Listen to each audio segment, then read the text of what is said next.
Good evening, visitors. Welcome to the Australian War Memorial's Last Post ceremony. My name is Holly Pritchard, and joining us today from the Royal Australian Navy is Rear Admiral James Lybrand.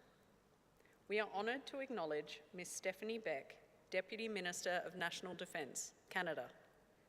We welcome the veterans who have served, those that are still serving, and the families that love and support them.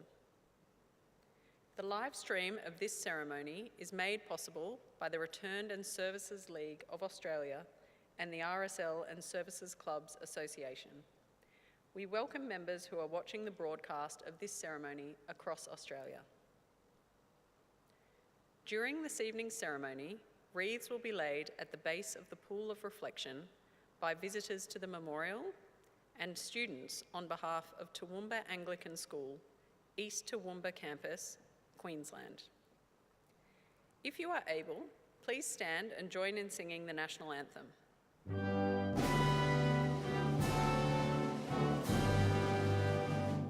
Australians, oh, let us rejoice, for we are one and free. With golden soil and wealth for toil, our home is got by sea. Our land abounds in nature's gifts of beauty, rich and rare. In history's page, let every stage advance Australia fair. In joyful strains, then let us sing, advance Australia fair. Students and visitors who are able to do so may now be seated.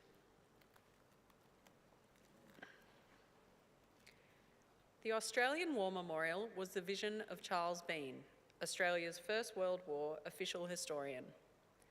Bean landed with the troops on Gallipoli and stayed with them at the front through to the end of the war. The idea of this national memorial and museum came to him at Pozières, France, in the depths of the bloody fighting of 1916. Bean's idea was that this would be a place where families and friends could mourn loved ones buried in faraway places. It would also be a place that could help all Australians understand what these men and women had endured and what they had done for us. Bean's vision, to which we remain true, is best expressed as inscribed at the entrance to the memorial's galleries. Here is their spirit, in the heart of the land they loved, and here we guard the record which they themselves made. Tonight, we will read the story behind just one of those on the Roll of Honour, which lists the names of more than 103,000 men and women who have given their lives for us in war and on operations for more than a century. But first, we present a lament, Flowers of the Forest. Wreaths and floral tributes will now be laid at the base of the Pool of Reflection.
Today we remember and pay tribute to Lieutenant James Mansfield Reid. James Reid was born on the 15th of May 1888 in Williamstown, Victoria. He was one of 3 boys and 3 girls born to George and Lilias Reid and grew up in the suburbs of Melbourne. He received his early education at Camberwell State School at South Melbourne College and next attended Melbourne University, graduating with a degree in civil engineering. At the outbreak of war in 1914, he was working as the engineer in charge of construction on the Linton-Skipton railway line. Reid enlisted in the Australian Imperial Force on the 26th of April 1915. As an engineer, he joined the ranks of the Field Company Engineers, whose tasks included construction, excavation, water supply and more. At Broadmeadows Camp, he trained to become an officer. He was commissioned as a second lieutenant in early November and embarked for active service the following month in Sydney on board the troop ship Moulton. After several weeks at sea, Lieutenant Reid arrived in Egypt, joining other members of the AIF who had recently been evacuated from the Gallipoli Peninsula. He was briefly transferred to another unit before rejoining the 2nd Field Company Engineers in April and embarked for the Western Front. Lieutenant Reid saw his first major action of the war near the French village of Pozières in July 1916, where Australian units were caught in a desperate battle to capture the village and the high ground. Reid's unit was engaged in digging trenches, constructing strong points and fortifying machine gun posts, all the while under fire from enemy machine guns and shells. In September, Reid's unit was sent to Belgium, where they spent several weeks building and repairing trenches and dugouts, laying duckboards, repairing bridges, and constructing a tramway to supply the front lines. Reid's unit returned to France in late October, spending the bitterly cold winter of 1916 and 1917, alternating between service in the trenches and labouring work behind the lines. In January of 1917, Lieutenant Reid was granted furlough to England, rejoining his unit in France on the 2nd of February. His return to the front was marked by the enemy's strategic withdrawal to the fortified Hindenburg Line. The German retreat was eagerly followed by the Allies, believing they had finally had their enemy on the run. This resulted in a series of bloody clashes as the enemy sought to hold back the Allied advance, using a series of traps and fortified outposts to delay their pursuit. Reid's unit returned to Belgium in September of 1917 as battles at Menin Road and Polygon Wood raged on, costing thousands of casualties. Bloody fighting continued along the Ypres salient for several months, and by October, the Allies were attempting to capture the high ground on the Passchendaele Ridge. Never far from the front lines, the engineers worked under constant machine gun and artillery fire in the difficult, muddy conditions of the trenches. On the 26th of October, Lieutenant Reid was hit by a German sniper. The bullet struck his compass and ricocheted into his abdomen, badly wounding him. His men immediately carried him to a Canadian first aid post where his wounds were dressed. He was then taken by field ambulance to the 10th Casualty Clearing Station in the town of Poperinghe for urgent treatment. He remained there for 4 days, but his wounds proved too severe and he died on the 30th of October 1917. One of his men later wrote, "Lieutenant Reid was a fine leader and loved by us all.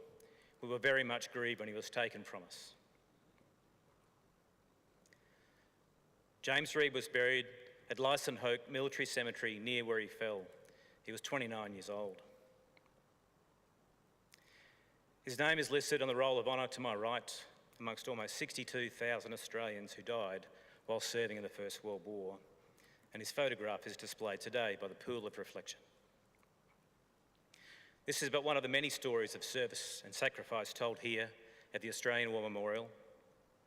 We'll now remember Lieutenant James Mansfield Reid, who gave his life for us, for our freedoms, and in the hope of a better world.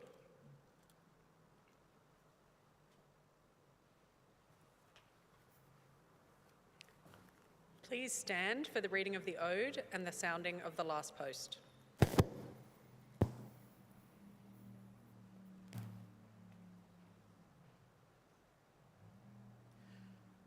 They shall grow not old, as we that are left grow old. Age shall not weary them, nor the years condemn. At the going down of the sun, and in the morning, we will remember them.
Lest we forget.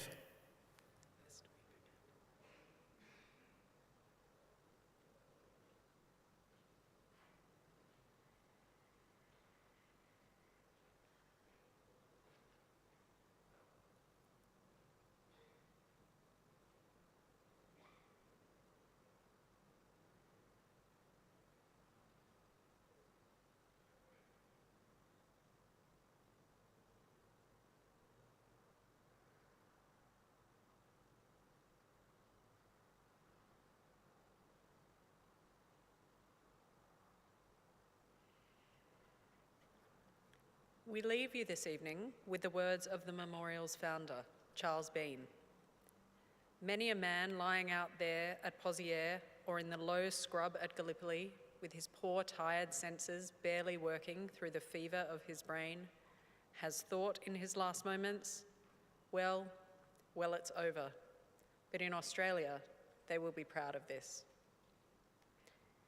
Ladies and gentlemen, girls and boys, that concludes the last post ceremony. On behalf of the Director, staff and volunteers, thank you for visiting the Australian War Memorial today and for your continued support of the Memorial's development project. We wish you all a very pleasant evening.